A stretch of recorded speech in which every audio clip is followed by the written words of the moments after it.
Okay,ဒီနေ့ကတော့တကယ်ပဲပေါ့နော်ဖျားသခင်ကအချမ်းရှိတယ်နော်ကျွန်တော်တို့ဒီမှာအတူကဒီဆောက်နေတယ်အတူကကြီးထွားနေတယ်အဓိကပါဆိုတော့တရားကျွန်တော်ပြောရမယ်နော်တကယ်ကျွန်တော်ရဲ့ spiritual foundation ဆိုတာတော့ဘတ်တော်မှာရှိတယ်ကျွန်တော်ရဲ့တကယ်အဲ့လိုကျွန်တော်တို့ပါလေတဲဘုံမှာအိမ်ဆောက်တော့သူကျောင်းမှာအိမ်ဆောက်တော့သူတကယ်ကျွန်တော်ရဲ့ကျောင်းမှာအိမ်ဆောက်ခြင်းတော့ပါတယ်ဆိုရင်အချင်းကြီးဘယ်လိုပဲလာမုံတိုင်းဘယ်လိုပဲလာဘယ်အရာလဲလာကျွန်တော်တို့ရဲ့ဖြစ်ချင်းကျွန်တော်တို့သိတာကျွန်တော်တို့ရဲ့ဖျားသခင်ထားရတဲ့အရာကိုသိရခြင်းကဘာမှပဲရှိတယ်ဆိုရင်နှုတ်ကပတ်တော်တွေမှာပဲရှိအဲ့တော့နှုတ်ကပတ်တော်သင်ကြားတဲ့အချိန်တိုင်းပေါ့နော်အထူးသဖြင့်ဒီအချိန်တိုင်းကိုကျွန်တော်တို့တကယ်ဖျားသခင်ပြင်ဆင်ပေးတာဖြစ်တယ်အဲ့တော့ဒီနေ့မှလည်းအထူးတကွနော်အစင်းသင်းဖြစ်ပြီလားနော်နှုတ်ကပတ်တော်ခံယူဖို့အစင်းသင်းဖြစ်ပြီโอเคကျွန်တော်တို့အထူးတကွလေ့လာကြရအောင်နော်အထူးတကွအရင်ဆုံးဆုတောင်းပြီးတော့ကျွန်တော်အစပြုအောင်ဖျားသခင်ကိုရကြီးတော်ချီးမွမ်းတယ်တကယ်ပဲဒီအချိန်တိုင်းရသားတို့ရဲ့ဝိညာဉ်ရေးရရဲ့အုံမြစ်ကိုကိုတော်တိဆောက်ပေးတဲ့အချိန်ဖြစ်တယ်ခိုင်ခန့်ခြင်းထဲမှာရှိဖို့အထူးသဖြင့်ယုံကြည်ခြင်းနဲ့တမန်တရားနဲ့ခိုင်ခန့်စေဖို့ကိုတော်ဖျားကဒီအချိန်တိုင်းကိုပြင်ဆင်ထားပြီးလို့ကြီးတော်ချီးမွမ်းတယ်ဝိညာဉ်တော်ဖျားကိုတော်ကိုယ်တိုင်လှုပ်ရှားပါအမှုပြုပါအထူးသဖြင့်ဒီမှာရှိတဲ့လူတယောက်စီတိုင်းအသက်တာထဲမှာတကယ်ပဲကိုတော်သိစေသောအရာမြင်စေခြင်းတဲ့အရာအထူးသဖြင့်ဝိညာဉ်ရမှာမျက်စိပွင့်စေတဲ့အချိန်ကိုကိုတော်ဖျားစကားပြောပါတောင်းလွတ်လပ်စွာအသုံးပြုပါဝိညာဉ်တော်ဖျားတရားကနေလှုပ်ပြီးတော့ကိုတော်ပြောခြင်းတဲ့စကားကိုတော်တိဆောက်ခြင်းတဲ့အရာကိုကိုတော်ဖျားဆေလွတ်တော်မူပါခြေတော်ပေါင်းယူတော့ချီးမွမ်းယေရှုဖျားနာမ၌အစပြုပါရဖပါသခင်အာမင်အာမင်ကျွန်တော်ဒီနေ့ရွေးထားတဲ့ခေါင်းစဉ်တွေကတော့ဘယ်လိုလဲဒီမှာထိုးရင်းမမရှိဘူးရှိလားပိုင်းရှင်းအမှန်ဆိုလေပိုင်းရှင်းအမှန်တဲ့နော်တဲ့မှာပိုင်းရှင်းရှိလားမဆင်ရပိုင်ရှင်ပြောချင်တာကပိုင်ရှင်အမှန်ဆိုတာဘာလဲဆိုရင်ဒီမှာကျွန်တော်တို့ရှိရလူရောက်စီတိုင်းကကျွန်တော်သိရမယ့်အရာတစ်ခုကကျွန်တော်တို့မှာပိုင်ရှင်ရှိတယ်သူကဘာပေါ်မှာလေတလားဖြစ်ပေါ်လာတဲ့အရာဆိုပြီးတော့ blind မတော်ဆဆိုတာတစ်ခုမှမရှိဘူးအချမ်းစီရှိသွားရည်ရွယ်ရှိသွားနေပဲဖြစ်လာတာဖြစ်တယ်ဥမာဒီချမ်းစာအုပ်လေးဆိုရင်ဒါဘယ်သူစာအုပ်လဲဒါကျွန်တော်စာအုပ်ဒါကျွန်တော်ရဲ့ Bible ကျွန်တော်ပိုင်ရှင်အဲ့တော့အခုရှောင်းဝင်းထိုင်တဲ့ခုံကဘယ်သူခုံလဲThe Light Worship Center ခုံတင်လဲထိုင်နေပိုင်ရှင်ကဘယ်သူလဲဆိုရင် The Light Worship Center Okay အဲ့တော့ကျွန်တော်တို့ကအဓိကဘာလဲဆိုလို့ရှိရင်လူတွေကအမျိုးမျိုးပြောတယ်အမျိုးမျိုးပေါ့နော်ဒီဖြစ်နေတဲ့အရာတွေလောကမှာဖြစ်နေတဲ့အရာတွေမြင်ရတဲ့အရာတွေမမြင်ရတဲ့အဲ့ဒါတွေကိုအားလုံးအမျိုးမျိုးပြောမယ်ဒါပေမဲ့ကျွန်တော်ပြောပါမယ်အရာအားလုံးကပိုင်ရှင်ရှိတယ်အဲ့တော့ဒီနေ့ဒီနှုတ်ဘတ်တော်ကိုသင်လေးလာသင်ယူပြီးွားတဲ့အခါမှာသင်ဘာသိလာမလဲဆိုရင်သင်ကအင်မတန်မှဖျားသခင်အချမ်းစီထဲမှာရှိတဲ့လူဖြစ်တယ်ပြီးတော့နောက်တစ်ခုကဘာလဲဆိုတော့သင်ကဘာမှကြောက်စရာမလိုတော့ဘူးသင်ကဘာမှစိုးရင်ကြမလို့တော့သင်လောက်ရမယ့်ရောက်သင်တော့ဖျားလို့ရမယ့်ရောက်ဖျားလို့တော့သင်မြင်တွေ့ရလိမ့်မယ်โอเคအဲကျွန်တော်အခြေပြုကျမ်းကိုအရင်သွားရအောင်အခြေပြုကျမ်းအတူတူကဖတ်ရအောင်နော်1 2 3ဘယ်တော့နီးတဲ့သင်တို့၏ကိုယ်ခန္ဓာသည်ဖျားသခင်ပေးတော်သနာတော်မူသောဝိညာဉ်တော်သည်ဟူသောသင်တို့အထဲ၌ချင်းဝ၍တန်ရှင်သောဝိညာဉ်တော်ဤဗိမာန်တော်ဖြစ်ကြောင်းကို၎င်းမိမိတို့ကိုမိမိတို့မပိုင်ကြောင်းကို၎င်းမသိကြသလောသင်တို့သည်အဖိုးနှင့်ဝယ်ယူတော်မူသောသူဖြစ်သောကြောင့်ဖျားသခင်ပိုင်မူသောသင်တို့ဤကိုယ်ခန္ဓာနှင့်စိတ်ဝိညာဉ်အားဖြင့်ဖျားသခင်ဤဂုဏ်တော်ကိုထင်ရှားစေကြလောတိကောအခန်းကြီး6ခန်းငယ်19-20အဲ့တော့ကျွန်တော်တို့ကဒီကိုယ်ခန္ဓာလို့ပြောတဲ့အခါမှာ my body my choice နော်ဒီခေတ်လူငယ်တွေပြောမယ်ဒါငါရဲ့ခန္ဓာကိုယ်ဖြစ်တယ်ငါကြိုက်တယ်လို့လုပ်လို့ရတယ်ငါဘာပဲလုပ်ငါပိုင်နေရဖြစ်တယ်အခုကျွန်တော်ပြောမယ်တင်းကိုဘယ်သူပိုင်လဲဖယားပိုင်တယ်ဖယားပိုင်တဲ့အတွက်ဖယားတောင်းယူထားပြီးသားနောက်တစ်ခုကဘာလဲဆိုတော့တင်းကအဲ့ဒါကိုတီးပြီးတော့ဘာအတွက်တက်ရှင်လဲဆိုရင်ဂုံတော်ကိုထင်ရှားစေဖို့ပဲအရေးကြီးတယ်အဲ့တော့ကျွန်တော်ရဲ့ဒီကိုခန္ဓာကျွန်တော်အခုဒီဟာကိုအချုပ်ပြန်ပြောမယ်နော်အခုလောလောဆယ်ကျွန်တော်ဘယ်ကသွားမလဲဆိုရင်ကျွန်တော်မင်းကုန်းတစ်ခုကိုကျွန်တော်အထူးဆင်ချင်အောင်နော်โอเคဖတ်ကြည့်ပါဦးကျွန်တော် မြင်ရတဲ့အရာအလုံးကျွန်တော်အနားမှာရှိတဲ့အရာလုံးဟာပိုင်ရှင်ရှိရဲဆိုတာကိုသင်လက်ခံပါသလားအမေကွန်းအဲ့တော့လက်ခံလားအိမေကွန်းပိုင်ရှင်မဲဆိုတာရှိလားပိုင်ရှင်မဲဆိုတာ तू ကမပိုင်ဆိုင်ရှင်လို့ပိုင်ရှင်မဲလို့တာမပိုင်ဆိုင်ရှင်လို့ဒါပေမဲ့အလကားကြီးဖြစ်လာတဲ့တခုမှမရှိဘူးပိုင်ရှင်ရှိတယ်ပိုင်ရှင်မဲဆိုပြီးတော့မတော်ဆဖြစ်လာတဲ့တခုမှမရှိတယ်လို့ကျွန်တော်တို့အနားမှာရှိတဲ့အရာမှန်သမျှလဲနော်သူပိုင်ဆိုင်တဲ့လူနဲ့အရာအလုံးမှာပိုင်ရှင်ရှိတယ်โอเคနောက်တစ်ခုကျွန်တော်သွားကြည့်အောင်အဲ့တော့ကျွန်တော်နေထိုင်တဲ့ကဘာမြေကြီးနဲ့ဆက်ချဝလာကဖန်ဆင်းခြင်းရှိရဆိုတာသင်သိပါလားဒီမိကုံကတော့ကျွန်တော်ကဒါလုံးဝမယုံကြည်တော့သူမူဂျိုကဆောက်အောင်နော်ဒီလိုတိတိလေးတဲ့စာနားလည်အောင်ကျွန်တော်အထုတ်ထားတဲ့ဟာဖြစ်တယ်အဲ့တော့ဒီຢာကဘာလဲဆိုရင်ဒီနေ့ခက်ကြီးထဲမှာနော်ဒီနေ့ခက်အရန်တိုးတက်နေတဲ့ခက်ကြီးထဲမှာတိတ်ပံပညာလဲထွန်းကားတယ်နော်ဒီနေ့အတွေးခေါ်ပညာရှင်ကလည်းများစွာရှိတဲ့အခါမှာသူကကျမ်းစာနဲ့သူတို့မလုံတော့ဘူးတဲ့မှာအရန်တွေးတယ်လေလူဆိုတာဘယ်ကဖြစ်လာလဲဘယ်ကဖြစ်လာမြောက်ကဖြစ်လာတဲ့အဖွဲပြောတယ်မြောက် Darwin theory နော်ပြောတယ်ပြီးရင်တချို့ဆိုရင်ဘာပြောမလဲ universe ကနေဖြစ်လာတဲ့အရာအများကြီးရှိဒါပေမဲ့ဘယ်လိုပဲပြောဒီနောက်ကဘတော်ကအသက်ရှင်ကြောင်းကိုဖခင်ကတနေ့ပြီးတနေ့ပြန်ပြီးတော့တတ်သိထူနာဖြစ်တယ်အာမင်အရင်တော့ဒီလူကိုနော်โอเคကျွန်တော်အဲ့လူကြောင်းမသွားသေးဘူးကျွန်တော်အခုသွားမယ့်ຢာဘယ်ရောက်သွားမလဲဆိုရင်ကျွန်တော်နေထိုင်တဲ့ကဘာမြေကြီးနဲ့စัจ java လာနေကျွန်တော်နည်းနည်းစရှင်တယ်နော်ဘာလို့ဆိုဖန်ဆင်းခြင်းအစမှာဘုရားသခင်ကလူကို rig နဲ့ဖန်ဆင်းတာမဟုတ်ဘဲနဲ့ဘုရားသခင်က step by step လုပ်တဲ့အရာရှိโอเคနောက်တစ်ခုကျွန်တော်သွားကြည့်အောင်အဲ့တော့ဒီကျမ်းစာလေးကိုဖတ်ကြည့်အောင်ထာဝရဘုရားသည်တဲ့အစဉ်အမြဲတည်တော်မူသောဘုရားသခင်ဖြစ်ကြောင်းကို၎င်းမြေကြီးစွန်းတိုင်အောင်ဖန်ဆင်းတော်မူသောအရှင်ဖြစ်ကြောင်းကို၎င်းမောတော်မူခြင်းပင်ပန်းတော်မူခြင်းမရှိဆေးရွက်မကုန်နိုင်သောဉာဏ်နှင့်ပြည့်စုံတော်မူကြောင်းကို၎င်းသင်သည်မချဘူးသလောဘုရားသခင်ကအရာအလုံးကိုဖန်ဆင်းတဲ့ဘုရားသခင်ဖြစ်တယ်အာမင်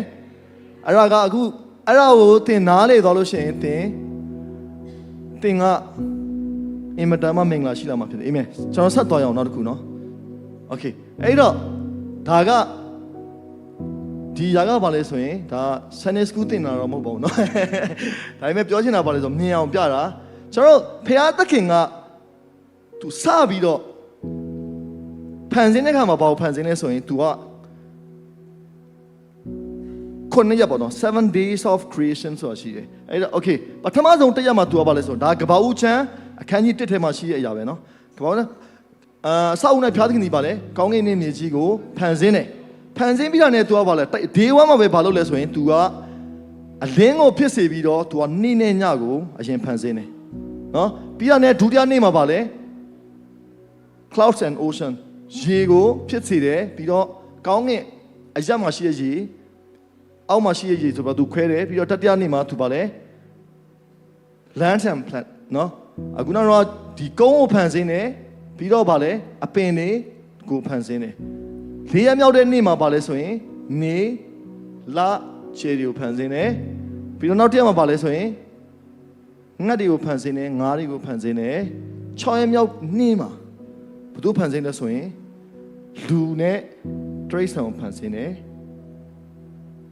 ခုနှစ်ရက်မြောက်သောနေ့မှာကျတော့ဖျားသခင်ဖန်ဆင်းခြင်းအားလုံးပြီးသွားတဲ့အခါမှာ तू ကအနားယူတယ်โอเคအဲ့ဒါလေးကိုအခုကျွန်တော်စဆင်ချင်အောင်နော်အဲ့တော့โอเคနောက်တစ်မျက်နှာသွားကြည့်အောင်ဒါအခုကျွန်တော်အကုန်လုံးကလည်းဒီမှာကြီးရဲ့ယုံကြည်သူတွေပဲဆိုတော့နော်ဒီဟာချားဘူးလားမချားဘူးတဲ့လူရှိလား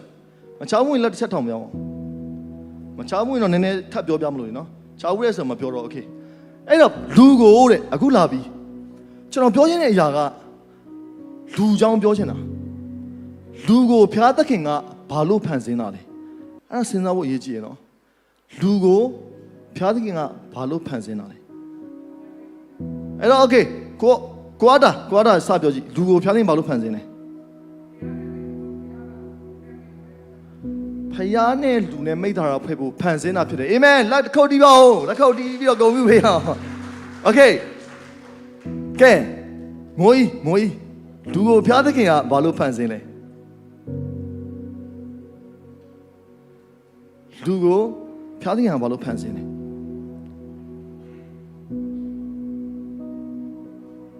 ဟာနေရိုင်းမစင်းတဲ့လေတွေရတယ်ဟာအမရင်တော့အရန်ဖြည့်နေပြီနေမဖြစ်ဘာမပြောတခုပြောလိုက်ဘာမှမပြောမှန်တယ်ပြောလူကိုဖျားသခင်ကဘာလို့ဖန်ဆင်းတာလဲမိုးကြော်ဘာလို့မိုးယူဘာလို့ဖျားသခင်ကဖန်ဆင်းတာလဲဒီမိုးယူဘာအတွက်နေငါဒီလောကမှာရှိနေရလဲဟုတ်တယ်လေနင့်ကိုဖျားသခင်ဖန်ဆင်းတာနေလက်ခံလားโอเคအဲ့ဆိုနင့်ကိုဘာလို့ဖျားသခင်ဖန်ဆင်းတာလဲဟုတ်သူ့အဖေကလည်းမိသားစုဖွဲ့ဖို့โอเคအဲ့ဆိုကျွန်တော်မှချစ်လို့โอเคအဲ့ဆိုရင်ဆမတင်းနေပြောကြည့်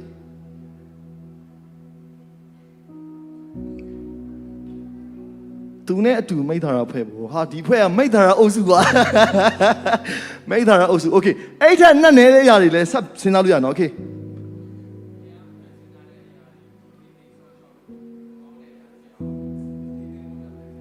တစ်ခုတည်းပြလိုက်မအောင်နော်သူလည်းကောင်းတယ်ဗာလဲဖျားသခင်ဖန်ဆင်းထားတဲ့အရာတွေအားလုံးကိုထိမ့်သိမ်းဆောက်ရှောက်ပြီးတော့သူဖန်ဆင်းတဲ့အရာတွေအားလုံးကိုအုပ်စိုးဖို့အတွက်လူကိုဖန်ဆင်းထားတာ okay very good ကဲသမီး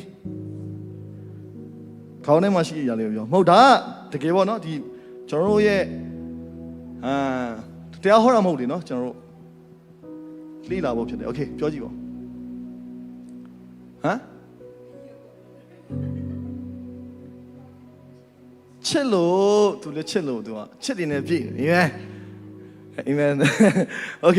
အကိုပြောဒါအပြော်ပေါ့နော်ဒါအမဟုတ်တကယ်မဝင်တယ်လေအဲ့လိုမျိုးကြတော့အဲ့လိုမဟုတ်ရင်တော့မမမီအေးပြောကြည့်ပါလူကိုဖန်ဆင်းနေစัจ java လာကြီးကိုအုပ်စုဖို့โอเค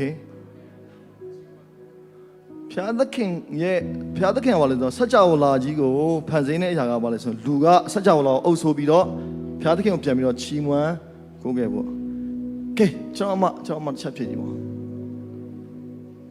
ဘာလို့ဖျားသခင်ကအမောင်ဖန်ဆင်းတာလဲ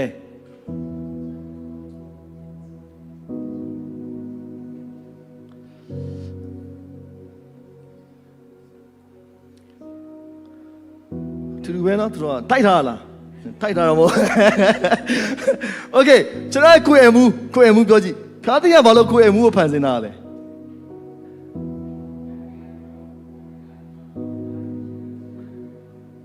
လူသားတွေကိုချစ်လို့โอเคနောက်တစ်ခုဒီပြလဲမကိုယ်မှုကဲလုံးဝโอเค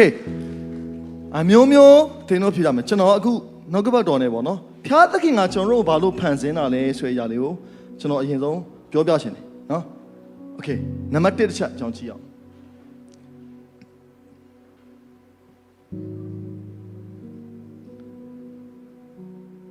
ရှင်းပြီလား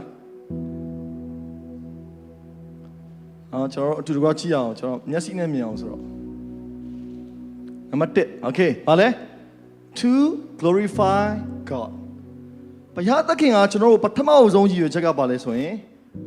ဘုရားရဲ့ဘုန်းကိုထင်ရှားစေဖို့ကျွန်တော်တို့ဖန်ဆင်းတာဖြစ်တယ်သင်လက်ခံလာတော့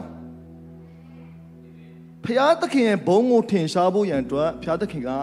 ကျွန်တော်တို့ကိုဖန်ဆင်းတာဖြစ်တယ်အဲ့နံပါတ်1ရည်ရွယ်ချက်နော်အဲ့ဟောမသိလို့ရှိရင်သင်ကလူဘာလို့ဖြစ်မှန်းသင်မသိမှာဆိုလို့โอเคချမ်းသာအတူကဖတ်ရအောင်ဗာလဲဟေရှာအခန်းကြီး53အခန်းငယ်9ငါနာမဖြင့်သမုတ်တော်သူငါဤဘုံတရေဖို့ငါဖန်ဆင်းပြုပြင်၍ဧကန်စင်လုပ်ပြီးတော်သူပေါင်းတို့ကိုဆောင်ခဲ့လို့ဟုငါပြောမိโอเคပြောကြပါတော့ငါရဲ့ဘုံတရေဖို့ငါဖန်ဆင်းပြုပြင်၍ဖျားသခင်ရဲ့ဘုံအဖို့ဘာဖြစ်လဲကျွန်တော်တို့ကိုဖန်ဆင်းပြုပြင်လာတာဖြစ်တယ်အဲ့တော့ကျွန်တော်တို့ကြည့်တဲ့အခါမှာဖျားရဲ့ဘုံကိုတကယ်မြင်ရပြီလားစဉ်းစားစာရှိတာဖျားသခင်ရဲ့ပထမရွယ်ချက်ဖြစ်တဲ့သူ့ရဲ့ဘုံတော်ထင်ရှားဖို့ကျွန်တော်တို့ဖန်ဆင်းတဲ့အရာမှာတင်ကတကယ်ပဲဖျားသခင်ကအဲ့ဒီရွယ်ချက်ကိုသင်ကိုပေးထားတဲ့အရာကိုတကယ်ပဲ to glorify God ဖျားသခင်ရဲ့ဘုံတော်ထင်ရှားဖို့သင်ဖြစ်ရမယ်အာမင် okay နောက်တစ်ခုသွားရအောင်နံပါတ်1 to relationship with God အခုနကကိုအားစီလို့ပြောတယ်တော်ပြောပါလေဖျားသခင်နဲ့မိသားစုဖွဲ့ဖို့ ဒုတိယချက်ကဘာလဲဖျားသခင်နဲ့မိန့်တာဖွဲ့ okay ကျွန်တော်ကျမ်းစာထဲမှာဖတ်ကြကဘာဦးကျမ်းခန်းကြီး3ခန်းငယ်ရှောင်းပါလဲနေအေးသောအချိန်တွင်နဲ့ထိုဥယျာဉ်၌ထာဝရဘုရားထာဝရအရှင်ဘုရားသခင်ကြွတော်မူသောအတန်ကိုလူလင်များတို့ကြားတယ်တဲ့အထံတော်မှလွတ်ခြင်းကဥယျာဉ်ပင်တို့၌ပုံးကွယ်လည်းနေဘာလို့ဆိုတော့ဘုရားသခင်ကအမြဲတမ်းသူတို့ကိုလာပြီးတော့မိန့်တာတော့ဖွဲ့တယ်ဘုရားသခင်ဖြစ်တယ်ဒါကျွန်တော်ဆက်သွားမယ်နော်အဓိကကဘာလဲဘုရားသခင်ကလူကိုဖန်ဆင်းလိုက်တဲ့ဒုတိယချက်ကဘာလဲသူမိန့်တာတော့ဖွဲ့ဖို့ okay နံပါတ်3တစ်ချက်သွားရအောင်ဘာလဲ to reflect God's image ဘုရားသခင်ရဲ့ပုံသဏ္ဍာန်နဲ့အညီကျွန်တော်တို့ဖန်ဆင်းတာဖြစ်တဲ့အတွက်ကျွန်တော်တို့ကြည့်လိုက်တဲ့အခါမှာဒီဘုရားသခင်ရဲ့ပုံသဏ္ဍာန်ထင်ဟပ်ခြင်းနော်ပုံသဏ္ဍာန်ထင်ဟပ်ခြင်းလို့ပြောတဲ့အခါမှာ okay အခုနောက်တော့ပြောတဲ့အရာပါလဲတဖန်ဘုရားသခင်ကငါတို့ပုံသဏ္ဍာန်နဲ့အညီတသဏ္ဍာန်နဲ့လူကိုဖန်ဆင်းကြသို့နော် okay အဲ့ဒီပဲတစ်ခုစဉ်းစားကြည့်လိုက်အောင် okay နော်အဲ့တော့ဘုရားသခင်ကကျွန်တော်တို့ကိုသူ့ရဲ့ဘာလို့တပုံနဲ့လဲဖန်ဆင်းထားလဲဆိုလို့ရှိရင်ရွေချက်ကဘာလဲဆိုရင်သူ့ရဲ့ပုံသဏ္ဍာန်နဲ့အညီကျွန်တော်တို့ကိုထင်ဟပ်စေဖို့အဲ့တော့ကျွန်တော်တို့ရဲ့သူ့ထဲမှာရှိတဲ့ချစ်ချင်းမြတ်တာကိုကျွန်တော်တို့သိရင်ကျွန်တော်တို့ကအဲ့လို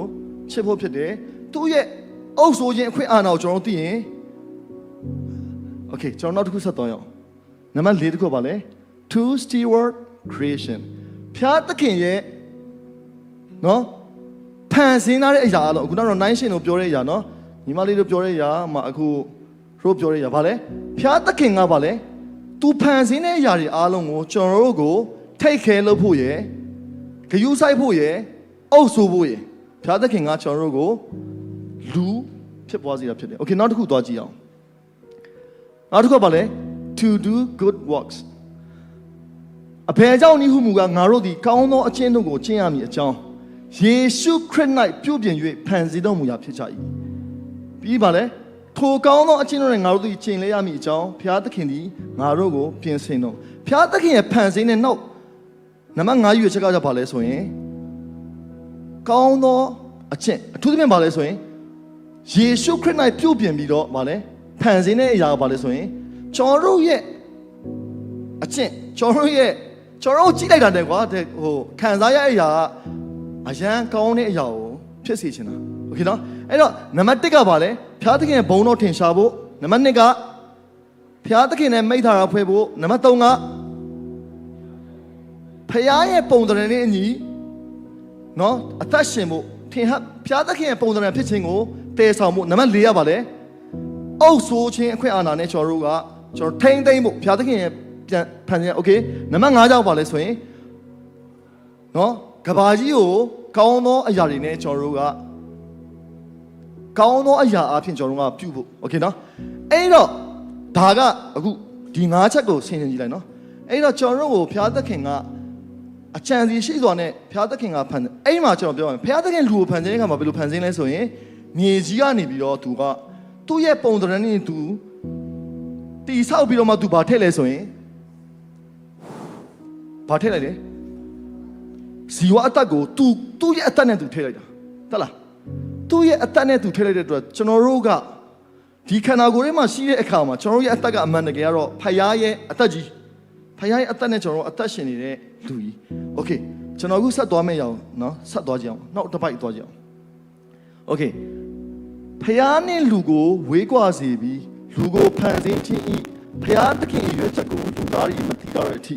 စာတန်သည်ကပ္ပဦးမှစ၍ရှင်နေမျက်မှောက်ကာလအထိအလုံးလုံးနေโอเคအခုနောက်တော့ကြတော့ဗာလဲဖယားသခင်ရဲ့ရွေးချက်ကဗာလဲရှိပြီးသားဘုန်းတော်ထင်ရှားဖို့ဖယားသခင်ရဲ့ပုံသဏ္ဍာန်နဲ့ကျွန်တော်တို့ထင်ဟပ်ဖို့เนาะအုပ်ဆိုးဖို့ကျွန်တော်တို့ဖယားသခင်ကသူ့ရဲ့ဖြစ်ခြင်းအရာရာအပြည့်နဲ့ဖန်ဆင်းထားပေမဲ့စာတန်ကဘာလို့လဲဆိုရင်ဒီမူလရည်ရွယ်ချက်ကိုဘာလို့လဲဖြတ်စီလိုက်ဘာအဖြစ်ဖြတ်စီလဲဆိုရင်အပြစ်เนาะအဲ့မှာကျွန်တော်ပြောချင်တာပါလို့ဆိုရင်လူကိုအပြစ်အားဖြင့်เนาะဖယားနဲ့လူကိုဘာလဲအပြစ်အားဖြင့်ဝေးကွာစီတာအပြစ်အားဖြင့်ဝေးကွာစီပြီးတော့ဘာလဲ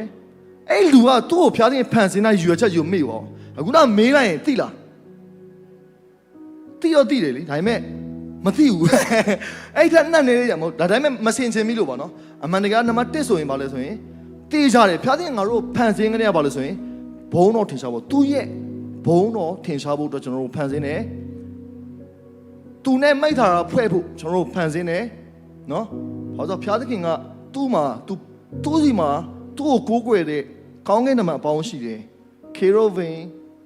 နော်ကောင်းကင်တမန်အပေါင်းတိန်းနဲ့တန်းနဲ့ချီတဲ့နော်ဘီလီယံနဲ့ချီတဲ့ကောင်းကင်တမန်တွေရှိတဲ့အချိန်မှာပင်ဘာလို့လူကိုဖန်ဆင်းလဲဆိုရင်မိသားစုဖွဲ့ရှင်လို့โอเคဘာလို့လဲဆိုဖျားသခင်ကအင်မတန်မှသူကရင်းရင်းနှီးနှီးနဲ့သူမိသားစုဖွဲ့ရှင်ဖျားသခင်ဖြစ်โอเคနောက်တစ်ခုကျတော့ဘာလဲဆိုရင်သူကအခုနောက်တော့သူဖန်ဆင်းတဲ့ကဘာမြေကြီးနဲ့သူအရာတွေအားလုံးကိုအုပ်ဆိုးဖို့တော့ကဘာလဲဆိုရင်သူ့ရဲ့ပုံသဏ္ဍာန်ဖြစ်ခြင်းနဲ့ကျွန်တော်တို့ကိုအုပ်ဆိုးနေတာဖြစ်တယ်ဒါပေမဲ့ကျွန်တော်တို့ကဘာလဲဆိုရင်အကုန်လုံးကြောက်နေရတယ်တလောကလုံးနော်ဟိုပြဿနာလာလဲကြောက်ဒီပြဿနာလာလဲကြောက်မြင်ကလေးလှုပ်လဲကြောက်ဟိုမိုးရွာလဲကြောက်နေဘူးလဲကြောက်မို့ဒါကတော့လူရလို့ဖြစ်လာရင်ရှိတယ်လေဒါပေမဲ့အဓိကဘာလဲဆိုကျွန်တော်ရဲ့ဖြစ်ခြင်းထဲမှာပါရှိလဲဆိုရင်ကျွန်တော်တို့ကအုပ်ဆိုးပိုင်ခွင့်ရှိတယ်โอเคဒါပေမဲ့အခုကျွန်တော်ပြောချင်တဲ့အရာဘာလဲဆိုရင်စာတန်ကဘာလုပ်လိုက်လဲဆိုရင်အဲ့ဒီဟာတွေအားလုံးကိုသူက destroy ကျွန်တော်ရဲ့ဖြစ်ခြင်းဘုရားသခင်ရဲ့မူလအကြံစီကိုကျွန်တော်တို့ကိုဖျက်ဆီးလိုက်အဲ့တင်တော့တိလားတိရနော်โอเคအဲ့တော့ကျွန်တော်အခုနောက်တစ်မျက်နှာသွားကြည့်အောင်โอเคအဲ့တော့ဘုရားသခင်ကသူ့ရဲ့မူလအကြံစီအတွက်သူဘာလုပ်ရလဲဆိုရင်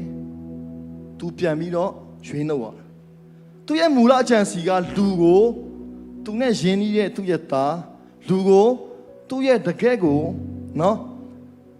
အရာအပြည့်နဲ့အုပ်ဆိုးစေချင်ပေမဲ့ကျွန်တော်တို့ကဘာဖြစ်သွားလဲလူကဒီစာရန်ရဲ့အကြံစီထဲမှာအပြစ်ဆိုတာဘာလဲဆိုမနာခံခြင်းကလာတာဖြစ်တယ်ဖះပြောတဲ့စကားကိုနားမထောင်မဲနဲ့ဖះပြောတဲ့ဟာကိုမယုံမဲနဲ့ဒီနေ့စာရန်ရဲ့ twist ထဲမှာလှည့်ပြီးတော့ဘာလဲဆိုရင်လူကဖះနဲ့အဝေးကွာအခုနောက်ကျွန်တော်တို့ဖះသခင်ကမိထားတာဖွဲ့ဖို့လာတာတော့မှဘာဖြစ်လဲလူကကြောက်ပြီးတော့ထွက်ပြေးရတယ်အာရနဲ့ရောဘာလို့ထွက်ပြေးရလဲဆိုရင်သူတို့ကဗဂတိဆက်ဆံခြင်းထဲမှာဖျားသခင်ရဲ့ဖြစ်ခြင်းနဲ့သူတို့ရဲ့ဖြစ်ခြင်းကလုံးဝမဆိုင်တော့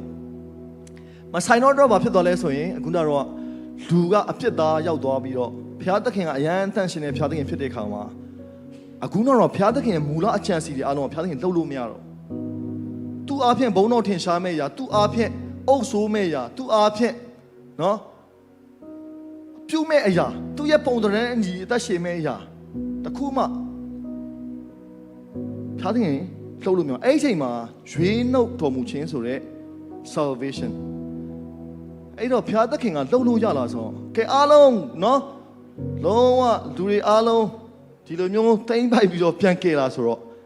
မကဲဘူးဖျားသခင်ရဲ့ process ကဟိုးအရင်ကတည်းကသူကပါလဲဆိုရင်ဒီကျမ်းစာထဲမှာဖတ်ကြည့်လိုက်လို့ရှိရင်သူ့နဲ့နီးနိုင်မှုအတွက်နော်လူတွေကဖျားနဲ့အရန်ဝေဝါးတဲ့ခါမှာတဲ့ဖျားကိုပြန်ပြီးတော့ချင်းကပ်ဖို့ရတော့ဘာလုပ်ရလဲဆိုရင်ပူဇော်ရတယ်ဘာပူဇော်လဲဆိုရင်တရိတ်ဆိုင်ရဲ့အသွေးဘာလဲတိုးလေးရဲ့အသွေးစိတ်ကလေးရဲ့အသွေးထောင်မလို့ရှိရင်ငှက်ကလေးရဲ့အသွေးအဲ့ဒီအသွေးနဲ့ကျွန်တော်တို့ကဘာလို့လဲဆိုလို့ရှိရင်အသွေးမသွန်းမဲအပြစ်မလွတ်ဘူးအဲ့တော့ဖျားသခင်နဲ့ပြန်နီးကပ်ဖို့ရန်အတွက်ကဘာလဲဆိုရင်အသွေးသွန်းခြင်းလိုအပ်တယ်အဲ့တော့ကျွန်တော်တို့ဒီမောရှေတို့ခေတ်ကာလမှာဆိုရင်သူကဖျားသခင်ကလူတွေကိုပြန်လိုက်ပြီးတော့မိထားတာဖွဲ့ဖို့နော်ပြန်လာတဲ့အချိန်မှာဘာလုပ်ရလဲဆိုရင်လူတွေအားလုံးကအဲ့ဒီလှုပ်ရတဲ့အချိန်တွေအများကြီးရှိတယ်နော်ရေချိုးရတာတို့နော်မွေးမွေးကြံကြံနေရတာတို့အမအဖအဲ့ဒါလှုပ်လို့အဲ့ဒါလည်းမရသေးဘူးဘာဖြစ်လဲဆိုရင်သူတို့တိုးကလေးတစ်ကောင်စိတ်ကလေးတစ်ကောင်အပြစ်မရှိတဲ့အကောင်လေးကိုယူသွားအနာစာလုံးမရှိတာကိုသူတို့ကလက်တင်ပြီးလို့ရှိရင်အဲ့ဒီကောင်ပေါ်မှာအပြစ်ရောက်သွားတယ်လူကကြတော့ဗာလဲဆိုရင်အပြစ်ကင်းသွားပြီပေါ့နော်အဲ့ဒီအချိန်မှာဒီဟာလေးကိုရစ်ပူဇော်တယ်အဲ့တော့သူတို့ကဘုရားသခင်နဲ့နီးစပ်ခွင့်ဘာနဲ့လောက်ရလဲဆိုရင်အသွေးဘာရဲ့အသွေးလဲဆိုရင်ဒီတရိတ်ဆန်ရဲ့အသွေးနဲ့အဲ့တော့ဘုရားသခင်ကနော်သူကအဓိကကဘာလဲဆိုရင်လူကိုဖန်ဆင်းပြီးကြတဲ့လူနဲ့သူကပြန်ပြီးတော့မိသားစုဖွဲ့ရှင်တဲ့ဘုရားသခင်ဖြစ်တယ်အဲ့တော့သူကအဲ့ဒီလူတွေသူ့ကိုပြန်ချီးကမ်းဖို့နေရအတွက်လဲသူကလမ်းကိုဟောပေါ့နော်ပညာအားဖြင့်ပဲသူတင်ပေးတယ်အဲ့ဟာကိုဘာသာရေးပြောမယ်ဆိုရင်ဒီ ဟိုပေါ့ရှစ်ပရောဟိတ်ဘာသာရေးကောင်းဆောင်လို့ပြောမှာပေါ့နော်တကယ်သူတို့ဖျားနဲ့ယဉ်နေတဲ့လူတွေကပြန်ပြီးတော့လူတွေနဲ့ဖျားကိုပြန်ပြီးတော့ချိတ်ဆက်ပေးရတယ်ဒါပေမဲ့အဲ့ဒီဟာကဘယ်တော့မှနော်ပြီးတဲ့ကိစ္စမဟုတ်ဘူးအမြဲတမ်းပါလေထက်ခါတလေလေအပြစ်ဖြေထက်ခါတလေလေအပြစ်ဖြစ်ထက်ခါတလေလေအပြစ်ဖြေထက်ခါတလေလေအပြစ်ဖြစ်အဲ့တော့ဘုရားသခင်ရဲ့အကြံစီတော့ပါလေဆိုရင်တပါးဒီတော့သားတော်ကိုဆေးလွတ်တယ်အဲ့တော့ကျွန်တော်တို့ဒီနေ့အဓိကပြောမယ့်အကြောင်းအရာပါလေဆိုရင်ယေရှုဆိုတဲ့ကျွန်တော်တို့ကိုအသွေးသွင်းပြီးတော့ချစ်တယ်โอเคချမ်းသာနောက်တစ်ပိုက်လမ်းကြည့်အောင်နော်ချမ်းသာနောက်โอเคကျွန်တော်ဖတ်ကြည့်အောင်ထိုသားတော်ဤအသွေးအားဖြင့်အပြစ်လွတ်တော်မူခြင်းတည်းဟူသောရွေးနှုတ်တော်မူခြင်းယေရှုကိုငါတို့သည်နော်ခံရကြ၏ငါတို့သည်ခံရကြ၏โอเคအဲ့တော့ဘာအားဖြင့်လဲဆိုရင်ယေရှုရဲ့အသွေးအားဖြင့်โอเคယေရှုရဲ့အသွေးအားကြတော့ယေရှုကြတော့ဘာတူလဲဆိုလို့ရှင်ဖခင်ရဲ့သားဖြစ်တယ်အဓိကဘာလဲဆိုရင်ပြောမယ်ဆိုရင်ဖခင်ကိုယ်တိုင်ပဲဖြစ်တယ်နော်ကျွန်တော်အရန်လျှောက်ကုန်ပါဆိုလို့လောလောဆယ်ပြောမယ်ဆိုလို့ရှင်ဖခင်လူစားရီကိုခံပြီးတော့ဘာဖြစ်လဲဆိုလို့ရှင်သူကလူစားရီကိုဘာလို့ခံရလဲဆိုရင်လူကိုကယ်ဖို့ရန်အတွက်လူသားရဲ့ဇာတိကိုသူပြန်လာခံပြီးတော့သူပြန်လာရွေးတော့အဲ့ရွေးနှုတ်တဲ့အထဲမှာဘာလဲဆိုလို့ရှင်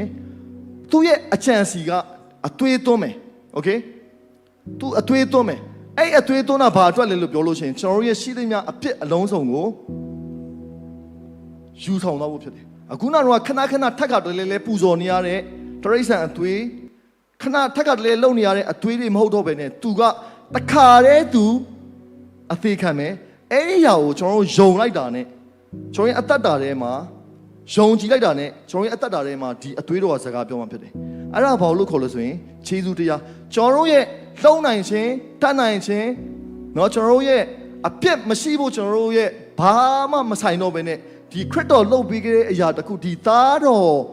ရဲ့လှုပ်ပေးခဲ့တဲ့အရာတစ်ခုကိုယုံကြည်လိုက်တာနဲ့ကျွန်တော်ရဲ့အသက်တာကအပြစ်လွတ်တယ်အဲ့ဒါခြေစူးတော်လို့ခေါ်တယ်အဲ့ဒါဘာလဲဆိုကျွန်တော်တို့ရဲ့ကောင်းခြင်းမကောင်းခြင်းနဲ့လုံးဝမဆိုင်ဘူးယေရှုလှုပ်ပေးခဲ့တဲ့အရာကိုကျွန်တော်တို့ကဟာအတွက်ဖြစ်တယ်ဆိုဝန်ခံလိုက်တာနဲ့ကျွန်တော်ရဲ့အသက်တာထဲမှာတကယ်ပဲဒီအပြစ်လွတ်ခြင်းကရောက်လာတာဖြစ်တယ်အဲ့တော့ဘာနဲ့တူလဲဆိုလို့ရှိရင်ဒီဘက်ပေါ့နော်မြန်မာမှုပြုတ်ပြီးပြောမယ်ဆိုရင်ရရချီတာနဲ့တူတယ်နင့်မကောင်းတဲ့ຢာတွေရမ်းများတဲ့အတွက်နင်းချက်ကလေးတစ်ကောင်ကိုဒါကရင်ရိုးရတယ်မှလည်းရှိတယ်ဒါရိုးရတယ်မှလည်းရှိပေါ့နော်ဘာလောက်ရလဲဆိုအဲ့သဘောပဲပြောမှဆိုရင်ဒီတရိษံလေးတစ်ကောင်ကိုတတ်အဲ့တက်လိုက်မှနင်ကဘာလဲဆိုရင်အချင်းပြန်ပြေမယ်ကောင်းစားမယ်နင်စီဝိုင်းတွေပြန်ကောင်းလာမယ်ဘာလောက်ရလဲဆိုလို့ရှိရင်ရရတစ်ခုခြေလိုက်တာအဲ့သဘောပဲအဲ့သဘောပေါ့နော်ပြောမှဆိုယေရှုလောက်ပေးတဲ့အရာကဘာလဲဆိုရင်သူကိုယ်တိုင်ကဒီအပြစ်အနာစာကျွန်တော်တို့ခုနဖယားနဲ့ဝေးကွာတဲ့အရာဖယားနဲ့ဆက်ဆံလို့မရတဲ့အရာပြီးတော့ကျွန်တော်တို့မှာရှိတဲ့အပြစ်ဒုစရိုက်အားလုံးကိုသူကသူ့ကိုလက်ခံယုံကြည်တာနဲ့အကုန်လုံးရှင်းလင်းစေတယ်အာမင်ရှင်းလင်းစေတယ်ဘာအပြစ်မှသူ့ကိုယုံကြည်လိုက်ပြီးဆိုတာနဲ့သူ့ကိုယုံကြည်လိုက်ပြီးဆိုတာနဲ့တင့်မှာသူ့ရဲ့လှုပ်ဆောင်ပေးတဲ့အရာအားဖြင့်ပဲတင်ကပါလဲဆိုရင်ဖြောက်မှတ်တော့အခုနောက်တော့တိုးလေးနဲ့အတူပဲဒီတိုးကလေးဘာအပြစ်မှမရှိတဲ့တိုးကလေးတစ်ကောင်ကိုနော်ဒီတိုးကလေးတစ်ကောင်ကိုသူများကြည့်ရလေနော်ရစ်ပရောဟိတ်ကဒီတိုးကသွားများကျိုးနေလားသံများပါနေလားနှရွက်ကပဲ့နေလားမျက်လုံးကအဆင်ပြေလားအကုန်လုံးတစ်ခုလုံးကြည့်ပြီးတော့ very good ဆိုမှပါလဲဆိုရင်ဒီကောင် qualify ဖြစ်တယ်ဒီကောင်ကဘုရားသခင်လက်ခံတဲ့အရာဖြစ်တယ်အဲ့တော့ तू ကဘာလို့ဆိုရင်အဲ့လူကသူ့ရဲ့အပြစ်အလုံးစုံပါလဲဆိုရင်အဲ့တိုးလေးကောင်းမတင်အဲ့ဒီချိန်မှာဆုတောင်းပေးတယ်အပြစ်ကိုလွှဲပြောင်းယူပေးတယ်ဘယ်ပေါ်လဲဆိုရင်လူရဲ့အပြစ်ကိုတိုးလေးပေါ်ယူရတယ်အဲ့တိုးလေးပေါ်မှာဒီဆုတောင်းပြီးတာနဲ့အဲ့တိုးလေးကအပြစ်ဖြစ်သွားပြီလူကကြောက်ဘာဖြစ်လဲအပြစ်လွတ်သွားပြီအဲ့ချိန်မှာအဲ့တိုးလေးကိုလေပင်တီးပြီးတော့အသွေးသွင်းပြီးတော့မှသူကပါလဲဆိုရင်ပူဇော်ပြီးတော့အာဘဖြေတာလို့ခေါ်တော့ဗောနော်ဒီဘက်ကလူရဲ့အပြစ်လွတ်ဖို့ရန်အတွက်ဒီတိုးရတည်ရတယ်အဲ့သဘောပဲယေရှုလုပ်ပေးခဲ့တဲ့အရာပါလဲဆိုရင်ကျွန်တော်ရဲ့အပြစ်အလုံးစုံကိုသူကအကုန်လုံးလောက်ဝကိုင်းမှာသူ့ကိုအပြစ်ရှာလို့မှမတွေ့တာတတ်လို့ရတဲ့အပြစ်လည်းမတွေ့ဘူးဘယ်လို့မှရှာလို့မရတဲ့ဟာကိုသူကပါလဲဆိုရင်ကျွန်တော်အတွက်ကျွန်တော်လူသားအားလုံးအတွက်သူကဘာလုပ်လဲဆိုရင်သူကအဲ့ဒီ အပြစ်ဘို့ကျွေးဝနာဒုဆိုင်နှုတ်အားဖြင့်ပြစ်မာတဲ့အပြစ်စိတ်အားဖြင့်ပြစ်မာတဲ့အပြစ်အကုန်လုံးအပြစ်ကိုသူကကားတိုင်းပေါ်မှာတခါတည်းနော်အသေးသက်ခံပြီးတော့ယူရတယ်ကျွန်တော်ကဘာလုပ်ရလဲဆိုတော့အခုနကတော့လိုပဲ receive လုပ်ရတဲ့အရာပါလဲဆိုရင်ယေရှုကငါအတွက်ဒီဟာတွေလုပ်ပေးတယ်ယေရှုကငါအတွက်အသွေးသွင်းပေးတယ်ယေရှုကငါအတွက်အသေးခံတယ်ယေရှုအားဖြင့်ငါကဖြောင့်မတ်တော်သူဖြစ်တယ်ယေရှုအားဖြင့်ငါကအင်မတန်မှစုံလင်တော်သူဖြစ်တယ် okay အဲ့တော့ okay အဲ့ဒီနောက်ကျမ်းစာတွေတစ်ပိုက်သွားကြအောင် okay နော်ဖျားသခင်ဤသားတော်ကိုတဲ့ယုံကြည်သောသူပေါင်းတို့သည်ပျက်စီးခြင်းသို့မရောက်သာရအသက်ကိုရစေခြင်းကဖျားသခင်သည်မိမိ၌တပါးရီသောဆွမ်းတော်မူသည့်တိုင်အောင်လောကီသားတို့ကိုချစ်တော်မူအဲ့ဒါကဖျားသခင်တကယ်မဟာချစ်ခြင်းနော်ကျွန်တော်တို့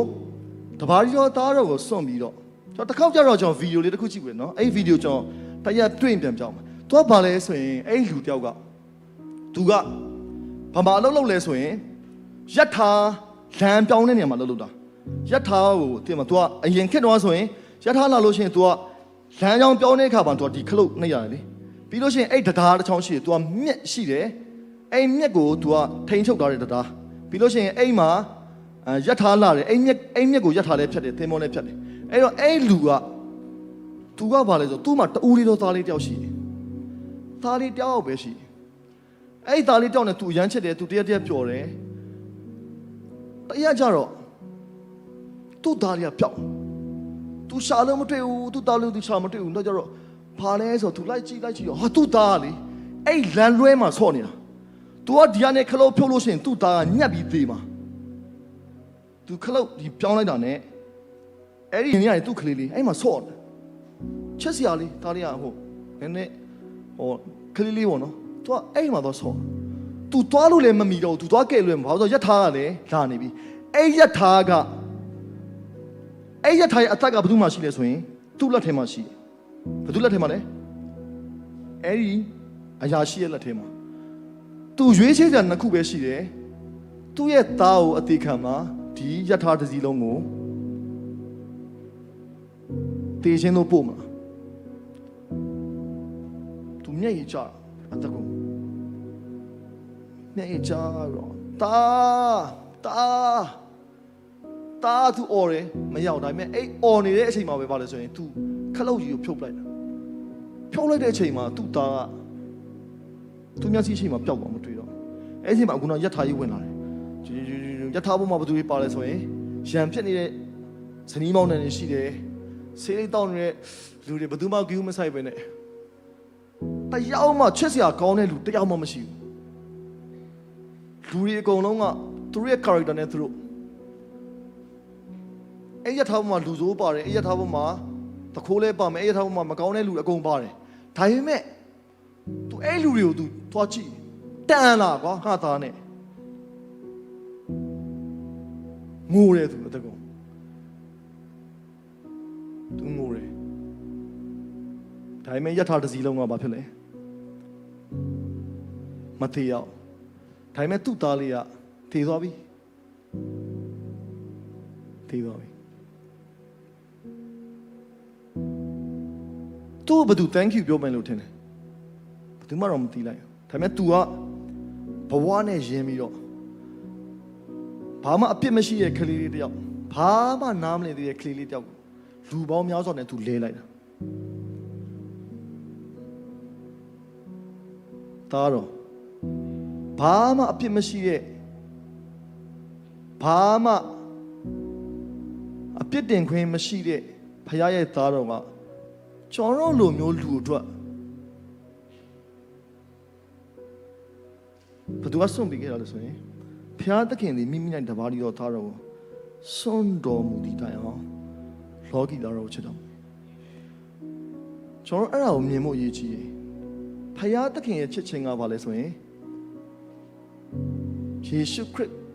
ယေရှုကိုကျွန်တော်တို့ပေးခဲ့တယ်ဘာအတွက်လဲလို့ပြောရင်ခုနကတော့ကျွန်တော်တို့ဘလောက်ပဲစုပ်ပြတ်အောင်မိုက်မဲပြီးတော့ဆိုးညစ်နေပါစေရွေးနှုတ်တာဖြစ်တယ်ဘာလဲရွေးနှုတ်တော်မူတာဖြစ်တယ်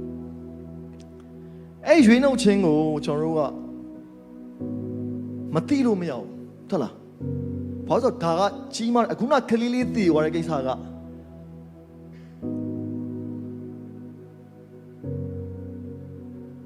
ဘယ်သူမှမသိလိုက်ထားလိုက်ဒါပေမဲ့တည်သွားတဲ့လူကဒီလူကိုကျေးဇူးမတင်ပဲမနေဘူးဟုတ်လားအဲ့ဒီဗီဒီယိုလေးကတော့အဲ့မှာပဲရက်သွားတာပေါ့နော်ဒါပေမဲ့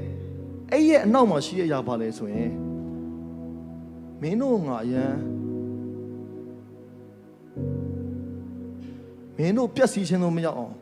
ဒီမှာငါရဲ့ဘဝတစ်ခုလုံးပြက်စီးသွားရဲဆိုတဲ့အရာမင်းတို့မြင်လာဆိုတဲ့အရာမြင်ဖို့ရည်ကြီးတယ်အဲ့တော့ဖယားလှုပ်ပေးခဲ့တဲ့မူလအချမ်းစီကပါလဲဆိုရင်ကျွန်တော်တို့ကိုဖန်ဆင်းထားတဲ့မူလအချမ်းစီကိုပြန်ပြီးတော့ဘာလို့လဲပြန်ဆွဲခေါ်ပြီးတာအခုနကျွန်တော်တို့ဖန်ဆင်းထားတဲ့ဘုရားသခင်ရဲ့မူလအချမ်းစီကပါလဲဘုရားဘုန်းထင်ရှားဖို့ဘာဖြစ်လဲဖယားနဲ့မိသားစုဖွဲ့ဖို့ဖယားရဲ့ပုံသဏ္ဍာန်နဲ့ညီအသက်ရှင်ဖို့ဖယားကဲ့သို့အုပ်ဆိုးဖို့ပြောပါလဲ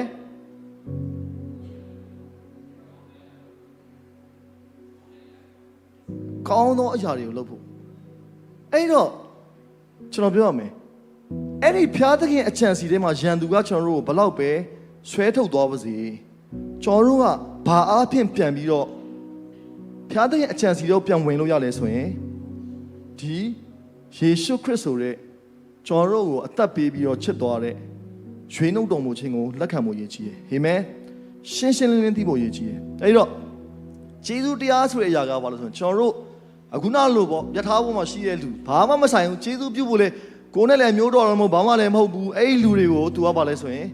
သူ့ရဲ့အရန်အချစ်ဆုံးသားနဲ့ तू ကလဲရတယ်ဖယားကကြတော့လေဘာလဲဆိုရင်ကျွန်တော်တို့ကိုဖန်ဆင်းလာတာ तू ကိုယ်တိုင်ကနော်သူ့ရဲ့အသက်မုတ်သွင်းဖန်ဆင်းတဲ့လူကိုရန်သူကလှည့်စားတော့တဲ့အရာကို तू ဒီတိုင်းပဲအရှုံးပေးမနေနိုင်ဘူးအဆုံးရှုံးမခံနိုင်ဘူးတခင်ငါကိုအဆုံးရှုံးမခံဘူးနားလေလားလုံးဝဖယားတခင်ကကျွန်တော်တို့အဆုံးရှုံးမခံစေချင်ဘူးကျွန်တော်တို့ကိုအတိတ်ပဲမဲ့တော်တဲ့အသက်တာတွေမှမရှိဘူးအဲ့တော့အခုကျွန်တော်တို့ကိုပတ်ဝန်းကျင်ကိုတစ်ချက်လေးမြင်အောင်ကြည့်လိုက်အရန်ချစ်ဖို့ကောင်းတဲ့လူတွေနဲ့များလားအရန်အမြင်ကပ်ဖို့ကောင်းတဲ့လူတွေများကျွန်တော်ပြောရမယ်နော်ဖယားသခင်ကလူတိုင်းကိုချစ်တယ်လူတိုင်းကိုသူကရွေးနှုတ်ကယ်တင်ခြင်းတယ်အဲ့ဒါမလို့ယေရှုရဲ့အကြီးမားဆုံးအရာတစ်ခုကိုသူပြောခဲ့ရမှာပါလဲဆိုရင်တွား၍ဘုဒ္ဓဂါတို့ဘာဖြစ်စီလဲဆိုရင်တတ်သိခံပြီးတော့ငါတပည့်ဖြစ်စီပြောရပါလဲဆိုပြန်ပြီးတော့အဲ့ရွေးနှုတ်တော်မူခြင်းကိုတီးဖို့အရေးကြီးတယ်โอเคကျွန်တော်နောက်ကျမ်းပိုက်တစ်ပိုက်သွားရအောင်နောက်ကျမ်းပိုက်တစ်ပိုက်ကျွန်တော်သွားမယ်နော်โอเคကျွန်တော်ဖတ်ကြည့်လိုက်အောင်1 2 3ထိုသခင်ယေရှုခရစ်သည်တဲ့ခတ်သိမ်းသောဒုစရိုက်မှငါတို့ကိုရွေးနှုတ်ခြင်းက၎င်းကောင်းသောအချင်းဘက်၌စိတ်အားကြီး၍ပိုင်ထိုက်တော်မူသောအမျိုးကိုမိမိအဖို့စင်ကြယ်စေခြင်းက၎င်းကိုစွန့်ကြယ်โอเคအဲ့ဒါဆင်ခြင်ကြည့်လိုက်ယေရှုလုပ်ခဲ့တဲ့အရာကတမယိုးကြလေးတခုမဟုတ်ဘူးเนาะတမယိုးကြဆိုတာဟုတ်ကျွန်တော်ပြောချင်တာဒီနောက်ကဘက်တော့သေချာဆင်ခြင်ကြည့်အောင်เนาะသူလုပ်ခဲ့တဲ့အရာတခုက not only for salvation သူကဘာလဲဆိုရင်အခုပထမဆုံးတစ်ဆင့်ကတော့ကျွန်တော် salvation ပေါ့နော်ထိုသခင်ကိုသိပြီးဆိုတာနဲ့ကျွန်တော်ရဲ့အသက်တာထဲမှာထာဝရနဲ့ဆိုင်တဲ့လွတ်မြောက်ခြင်းအထူးသဖြင့်ဘာလဲဆိုရင်ကျွန်တော်တို့အပြစ်ငရဲတဲ့ကိုမသွားရတော့ဘဲနဲ့ဘာလဲဖျားသခင်နဲ့ပြန်ပြီးတော့အခုနဖန်ဆင်းခြင်းရဲ့အရာရာတွေမှာဝင်ဖို့ဖြစ်တယ်โอเคအဲ့ဒီမှာဘာလဲဆိုလို့ရှိရင်ကိုစွန့်ကြဲတော်မူကြီးဆိုတာသူ့ကိုသူအကျွေခံခဲ့တဲ့အရာဘာအတွက်လဲဆိုရင်နံပါတ်1ကဘာလို့ဆိုခတ်သိမ်းသောဒူးဆိုင်မှာငါတို့ကိုရွေးနှုတ်တာအခုနခတ်သိမ်းသောဒူးဆိုင်ဆိုတာဘာလဲဆိုရင်သင်ရဲ့အပြစ်လို့ပြောတဲ့အရာမှန်တယ်မြတ် title တဲ့အပြစ်ဆိုတဲ့အရာမှန်တယ်မြတ်ကဖယားနဲ့ဆန့်ကျင်မဲ့အရာတွေပဲဒါပေမဲ့အဲ့အပြစ်ဆိုတဲ့အရာမှန်တယ်မြတ်ကိုနော်ဗဇက်နဲ့မားတဲ့အပြစ်တွေရှိမယ်စိတ်အပြင်ကာယကံဝစီကံမနောကံအကုန်ပါတယ်အဲ့ဒီဟာအားလုံးအပြင်ဟောလေအဲ့ဒူးဆိုင်အားလုံးတည်းမှာငါတို့ရွေးနှုတ်ပြီးတော့မကောက်ပါလေကောင်းသောအချင်းဘတ်တိုင်းဘာဖြစ်လဲစိတ်အားကြီးတာအဲ့ဒါလေးတစ်ခုလေးစဉ်းစားကြည့်နော်ဟောဆိုဘုရားသခင်ကအခုနောက်တော့ရည်ရွယ်ချက်၅ထဲမှာပါပါလေ to do good works နော်ဖျားသခင်ရဲ့ဒီလောကကြီးမှာကျွန်တော်ကောင်းသောအရာတွေလှုပ်ပေးဖို့ဘာလို့အလင်းလို့ပြောလာလို့ရှိရင် तू ကဘာနဲ့တွဲလဲဆိုရင် good နဲ့တွဲတယ်နော်အလင်းအမောင်ထဲမှာအမောင်ဆိုတဲ့အရာကြီးကကျွန်တော်တို့ကဘာလဲဆိုရင်ဘာမှလိုက်လှုပ်ပြီးတော့ဖယ်ရှားလို့မရအောင်အလင်းမိခလုတ်ဖွင့်နေတဲ့အမောင်ကအော်တိုပြောက်တယ်အဲ့တော့ဖျားသခင်လှုပ်တဲ့အရာပါလဲဆိုရင်အဲ့အခုနောက်တော့ဘလောက်ထိလဲဆိုရင်စိတ်အားကြီး၍ကောင်းသောအကျင့်ပန်း၌စိတ်အားကြီး၍ဆိုအဲ့ဒါကိုယ့်ရဲ့ဖြစ်ခြင်းပဲနော်အဲ့ဒါကကျွန်တော်ပြောချင်တဲ့အရာပါလဲဆိုရင်အဲ့ဒီအရာကလုံးဝအတကုံဆူတောင်းပြီးတော့မှအတကုံစူးစမ်းပြီးတော့မှအတကုံဖြစ်လာတဲ့အရာမျိုးမဟုတ်ဘူးဘာလဲဆိုရင်ယေရှုပေးလိုက်ကြတဲ့ကပါပြီးသားအရာကြီးအဲ့ကောင်းသောအချက်အမျိုးမျိုးဆိုတဲ့အရာကယေရှုခရစ်လှုပ်ပေးခဲ့တဲ့အချိန်ကလေးကပါပြီးသားနော်နှစ်ကိုမှမပြောလဲသူဤဖြောက်မှတ်ခြင်းဤအစဉ်အမြဲတည်တည်ဟုလာသည်နှင့်အညီသင်တို့သည်အရာရာ၌သုံးလောက်သောဥစ္စာအမျိုးမျိုးရှိ၍ကောင်းသောအချက်အမျိုးမျိုးနှင့်အထူးသဖြင့်ပြည့်စုံမိကြောင်းအမျိုးစုံသောမင်္ဂလာကျေးဇူးနှင့်အထူးသဖြင့်ပြည့်စုံခြင်းကဖျားသခင်တတ်နိုင်တော်မူโอเคအဲ့တော့အခုကျွန်တော်ပြောချင်တယ်ကောင်းသောအကျင့်ပန်း၌အားကြီးရေးဆိုတဲ့အရာကကျွန်တော်တို့ကကောင်းဖို့အတွက်အတကုံကြီးစူးစမ်းနေရတဲ့ဟာတော့မဟုတ်ဘူးဘယ်ထဲမှာပါပြီးသားလဲဆိုရင်ရွေးနှုတ်တော်မူခြင်းထဲမှာပါပြီးသားကြီးဟုတ်လားပြောနောက်တစ်ခေါက်လဲပိုင်ထိုက်တော်မူသောအမျိုးကိုဘယ်သူအဖို့လဲမိအဖို့စင်ကြယ်စေခြင်းကကျွန်တော်ပြောမယ်နော်အခုကျွန်တော်တို့ကိုဖျားသခင်ရဲ့ကံတော်ဦးအချမ်းစီရပါလဲဆိုရင်အခုတော့ပြောတဲ့အတိုင်းပဲအုပ်ဆိုဖို့ပါပြီးသားပိုင်ထိုက်တော်အမျိုးဆိုပါလဲဆိုရင်ဖျားသခင်ရဲ့ပိုင်တဲ့အရာအားလုံးကိုကျွန်တော်တို့ပိုင်ဖို့အတွက်ဖျားသခင်ကပေးထားပြီးသားအဲ့ဒါကံတော်ဦးအချမ်းစီမှာရှိတယ်နော်လူကိုဖန်ဆင်းလိုက်ကြတဲ့ကပါတဲ့အချမ်းစီထဲမှာပါလဲပိုင်ထိုက်တော်မျိုးအဲ့တော့အဲ့ဒီအတွက်ကျွန်တော်တို့ဘာလုပ်လဲဆိုရင်ပြန်ပြီးတော့ရွေးနှုတ်တာနော်ကျွန်တော်ပြောချင်တဲ့အရာပါလဲဆိုရင်အခုကတော့ဖျားသခင်ရဲ့ရွေးနှုတ်တော်မူခြင်းကအရန်ကြီးတယ် not only for salvation ကျွန်တော်တို့လောကကြီးထဲမှာတကယ်ပဲထာဝရအသက်ရယုံတစ်ခုတည်းတော့မကောက်ပါလဲဆိုရင်လူအပေါင်းတို့ကိုပြန်ပြီးတော့ကောင်းကြီးဖြစ်တဲ့အသက်တာအဓိကပါလဲဆိုရင်အင်မတန်မှတန်ဖိုးကြီးတဲ့ဖျားသခင်ပေးတဲ့အရာတစ်ခုစီတိုင်းကိုကျွန်တော်တို့ကပြန်သိဖို့ရည်ကြီးတယ်အာမင်ဖျားသခင်ပေးတဲ့အရာဘယ်လောက်ကြီးလဲသင်သိပြီလားဖျားသခင်သင်ကိုဖြစ်ပွားစေတဲ့အချမ်းစီကိုသင်မြင်ပြီလားကျွန်တော်ပြောမယ်နော်โอเคအားဆိုလို့ရှိရင်ကျွန်တော်အခုနအခြေပြုကျမ်းလေးကိုပြန်သွားပြီနော်ကျွန်တော်အခြေပြုကျမ်းအဲ့ဒါလေးနဲ့ကျွန်တော်ပြန်ဆုံးသတ်မယ်အချိန်လေးခဏရှိတယ်โอเคအဘယ်သို့နီးတဲ့တင်တို့ကိုခန္ဓာသည်ဖျားသခင်ပေးသနာတော်မူသောဝိညာဉ်တော်ဒီဟုသောတင်တို့အထင်း၌ချင်းဝ၍တန်ရှင်သောဝိညာဉ်တော်ဤဗိမာန်ဖြစ်ကြောင်းခဏကြလိုက်ကျွန်တော်ရဲ့ကိုခန္ဓာကခုနပြောသလိုပေါ့ဟာဒါငါပဲငါကိုငါပိုင်တာပဲငါကြိုက်တယ်လို့လုပ်မယ်ဒီခန္ဓာကိုယ်ကြီးကချက်စင်လို့ပြောလိုက်တာနဲ့ဒီ body okay ဒါပေမဲ့ကျွန်တော်ပြောရမယ်နော်ဒီထဲမှာရှင်နေတဲ့အသက်ကဖယားကိုယ်တိုင်မှုတ်သွင်းထားတဲ့ဝိညာဉ်နဲ့ရှိတဲ့အသက်ကြီးအဲ့ဒါကိုကျွန်တော်သိဖို့အရေးကြီးတယ်ပြီးလို့ရှိရင်ဘာဖြစ်လဲဆိုရင်တန်ရှင်သောဝိညာဉ်တော်ဤဗိမာန်တော်အဲ့တော့သခင်ယေရှုဖယားကဘုသူနဲ့တွေ့လဲဆိုတော့ဒီရှမာရိအမျိုးသမီးတယောက်နဲ့ရေတွင်းသားမှာတွေ့ရလေကြားဘူးလားအဲ့ပုံနဲ့ကြားမွေးလက်ထောင်ကြည့်ပေါ့ယောက်ျား9ယောက်ရှိတယ်ဆိုတော့တယောက်လေအဲ့နဲ့သူ့ဘာပြောဆို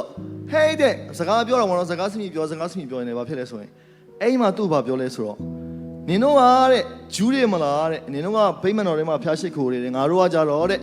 တောင်ပေါ်မှာဖျားရှိခိုးတယ်သူကကိုးကွယ်ခြင်းအပိုင်းအောင်ရောက်သွားပြီအဲ့ချိန်မှာယေရှုကဘာပြောလဲဆိုရင်တဲ့အခုတဲ့ဗိမာန်တော်သွားပြီးတော့ကိုးရတဲ့ဟာလည်းမဟုတ်ဘူးတောင်ပေါ်လည်းသွားတဲ့အချိန်မဟုတ်ဘူးဘယ်ချိန်လဲဆိုရင်ဒီမှာကြည့်လိုက်ပါလေကျွန်တော်ရဲ့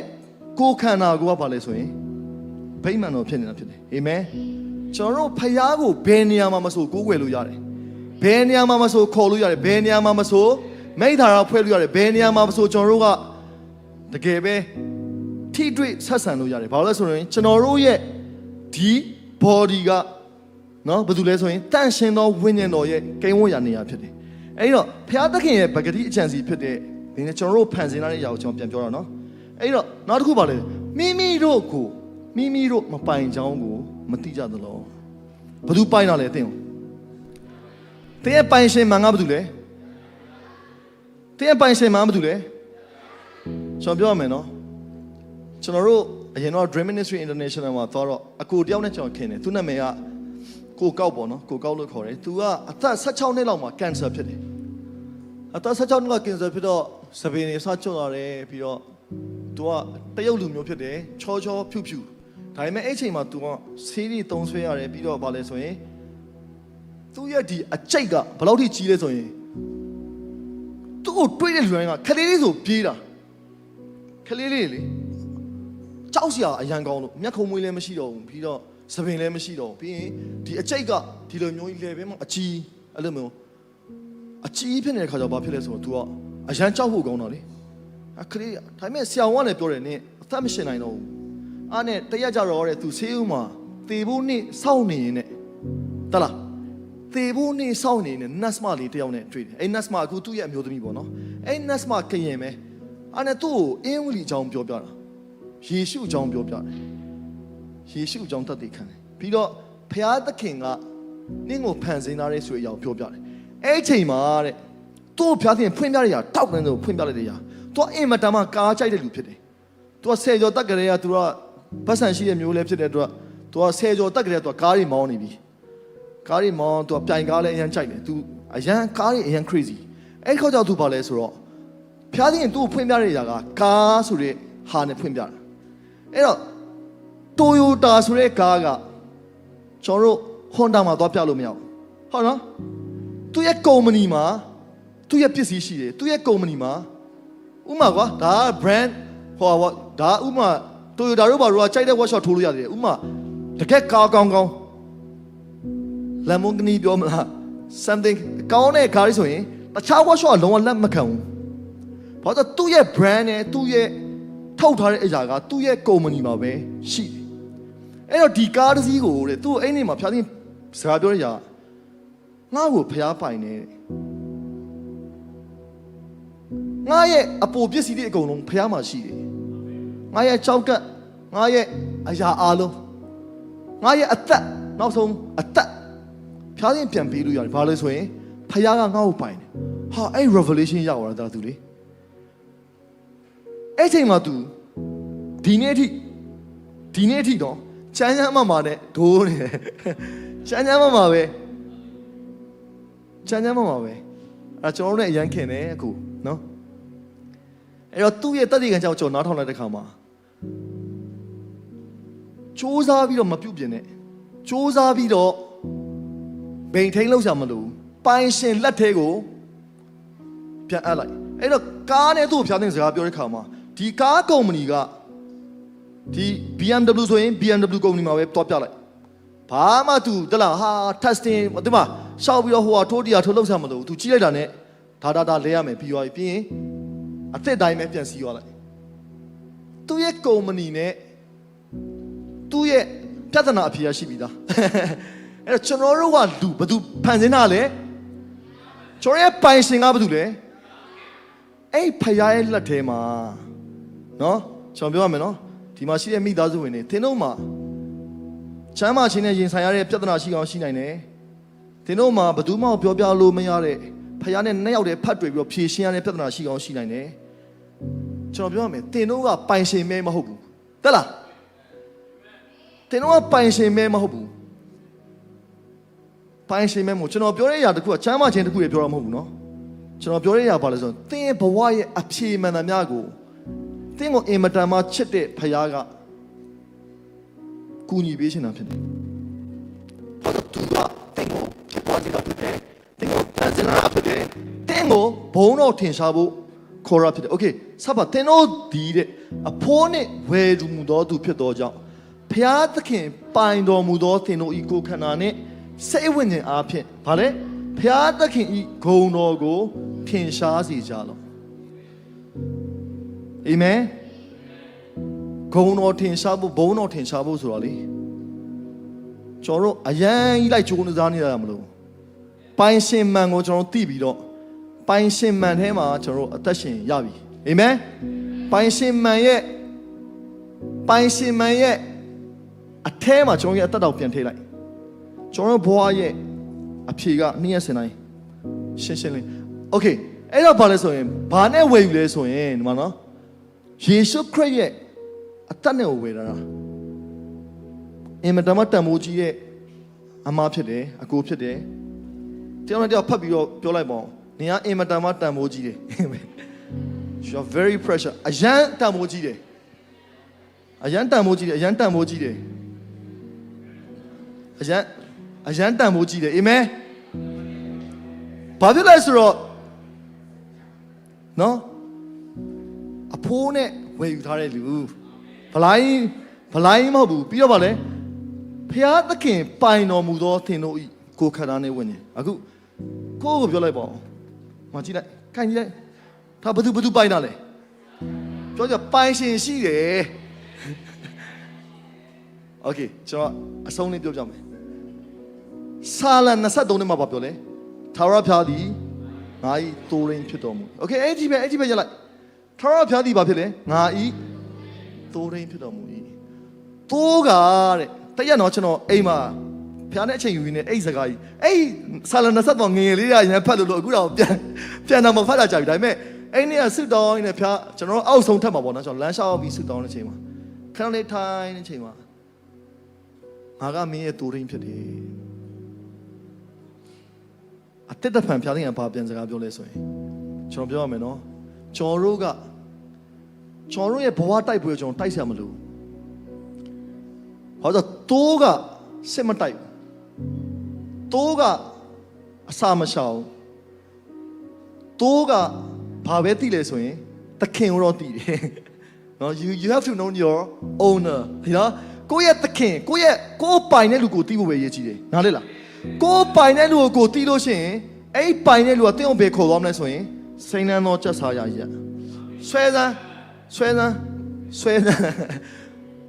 ဆွဲတာယာတော့ဘယ်လိုလဲမျက်နာတော့လုံးဝကျွန်တော်ပြောရမယ်ဖယားကအဲ့လိုဖယားကျွန်တော်ရဲ့ပိုင်ရှင်ကအကြီးမြတ်ဆုံးဖယားကျွန်တော်ပိုင်ရှင်ကလောကကြီးကိုဖန်ဆင်းနေသူကျွန်တော်ပိုင်ရှင်ကအရာအလုံးရဲ့အရှင်ကျွန်တော်ပိုင်ရှင်ကခတ်သိမ်းသောအရာတို့ရဲ့အရင်အမြတ်အာမင်အဲ့တော့တင်ကဘာကိုကြောက်နေဖို့လို့လဲအန်ဒီကြောက်ဖို့လို့လား no ပြောကြအော်ကြ no လို့ no အော်ကြပါ no လို့ no ဘာမှကြောက်ဖို့ဘာလို့လဲဆိုလို့ရှိရင်ကျွန်တော်တို့ကိုတကယ်ပဲတတိတင်းကြီးရှိတော်မူသောတိုးရင်းရှိတယ်ကျွန်တော်တို့စီကိုခြင်သေးပဲလားဝတ်ဝင်မဲလားလုံးဝဒီလိုလောက်လို့ရလဲရှိသေးတယ်ဒါမှမဟုတ်ဒေးဗစ်လေးနဲ့ကြည်တာပြောချင်တာဘာလဲဆိုဖခင်သခင်ကကျွန်တော်တို့အဲ့လိုမျိုးအတကုံကွယ်ကာထားပြီးသားဖခင်အာမင်ကျွန်တော်လောက်ရမယ့်အရာတစ်ခုပဲရှိတယ်ဘာလို့သိရမလဲဆိုရင်ကိုပိုင်ရှင်ကိုသိဖို့လို့တယ်ဘာသိဖို့လို့လဲတဲ့ပိုင်ရှင်ကဘာလို့လဲကောင်းကင်နဲ့မြေကြီးကိုဖန်ဆင်းတော်မူသောဖခင်သခင်ပြောကြည့်ပါဦးကောင်းကင်နဲ့မြေကြီးကိုဖန်ဆင်းတော်မူသောဖခင်သခင်တဲ့ပိုင်ရှင်ကဘာလို့လဲနောက်တစ်ခေါက်ခြေလေးအကုန်အော်ချင်း1 2 3ကောင်းကင်နဲ့မြေကြီးကိုဖန်ဆင်းတော်မူသောဘုရားသခင်အဲကျွန်တော်ရဲ့ပိုင်ရှင်အဲ့တော့အခုကျွန်တော်ပြောမယ်သင်ရဲ့အရာအားလုံးကိုတလားသင်အရင်မပူနဲ့မတွေးနဲ့မကြောက်နဲ့ဘာလို့ဆိုတော့ဘာဖြစ်လို့လဲဆိုတော့သင်ပိုင်ရှင်ရှိလို့အာမင်စိတ်ချတကယ်ပြောတာအဲ့ဒါတကယ်ဒီနေ့အတွက်ဘုရားသခင်ကပြောခိုင်းတဲ့စကားဖြစ်တယ်ဟောကျွန်တော်ပိုစတာလေးပြန်ပြပါအောင်ပိုစတာလေးလုံးဝခေါင်းစဉ်ပေါ့နော်ခေါင်းစဉ်မခေါင်းစဉ် title လက်ကောဒီပြောအားပေးရအောင်ဆရာပေါ်ပြပါတယ် okay ပိုင်ရှင်အမှန်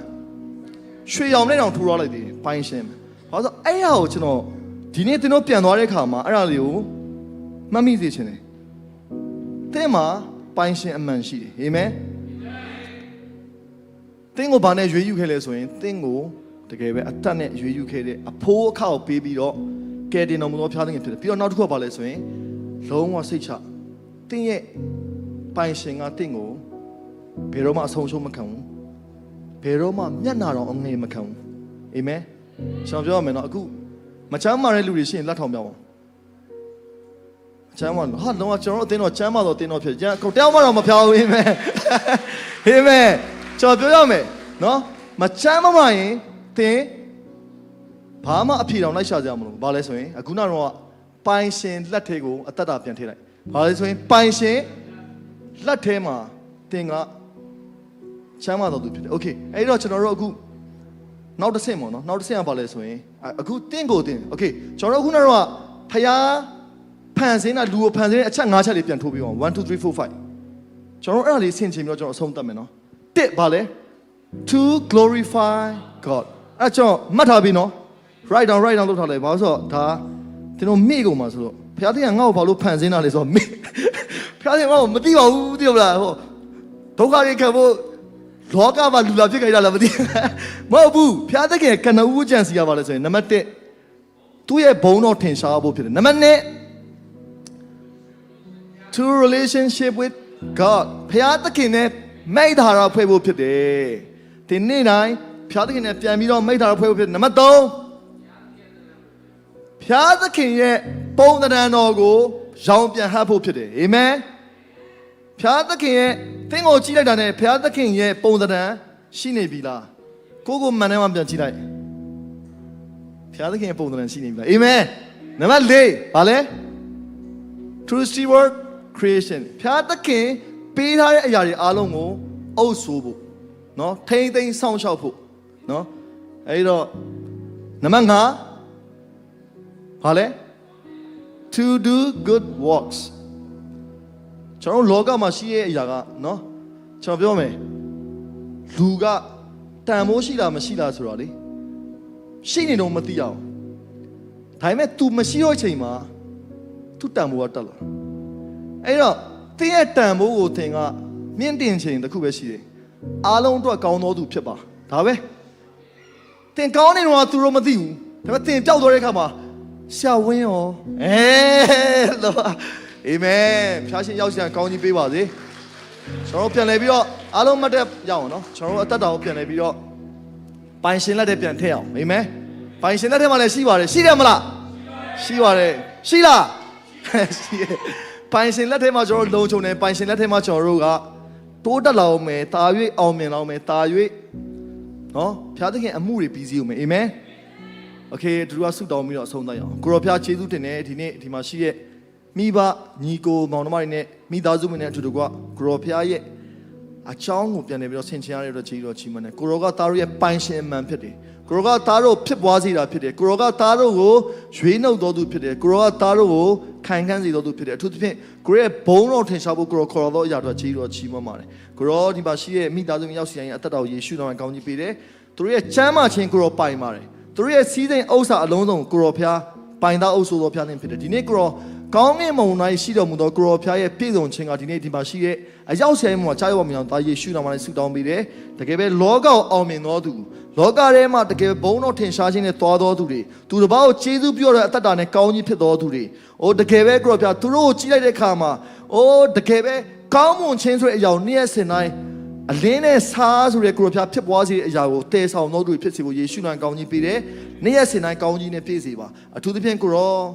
ရောကသားတို့ဘုံတော်ထင်ရှားဖို့ကိုရောကသားတို့ကိုရောရဲ့တဒံနဲ့အညီဖန်ဆင်းထားတဲ့တကယ်အချမ်းစီအလုံးစုံကပြည့်စုံဖို့ကိုရောဖျားဆက်လက်ပြီးတော့ကြီးတော်မှုပြုပါကိုရောကသားတို့ရဲ့အရာခတ်သိမ်းရဲ့အရှင်ဖြစ်တဲ့ကိုရောကသားတို့ပိုင်နေဒီနေ့ကိုရောသားတို့ရဲ့အသက်တာထဲမှာတကယ်ပဲကိုရောရဲ့အချမ်းစီတွေမှာနေ့ရက်စဉ်တိုင်းတလက်မမရွေးဘဲနဲ့သွားတတ်တော်သူတွေဖြစ်စေဖို့မှာတော့ပါအထူးသဖြင့်ဝိညာဉ်တော်ဖျားသားတို့အချွေးမဲ့တုံတင်လဲဆွဲခေါ်ပါအချွေးမဲ့ကိုရောဘုံတော်ဖို့လုံးကဖြစ်စေပါခြေတော်ပေါင်းရည်တော်ချီမွန်တဲ့သားတို့ရဲ့အသက်တာအသီးသီးကိုကရောလက်တော်တွေပြန်လည်ဆက်ကပ်တဲ့အခါမှာတပါးရောသားတော်ယေရှုခရစ်မှာဆုတောင်းလက်အသက်တာအသီးသီးကိုအသစ်ပြန်ဆက်ကပ်အနံ့ကြပါလေဖပါသခင်အာမင်အာမင်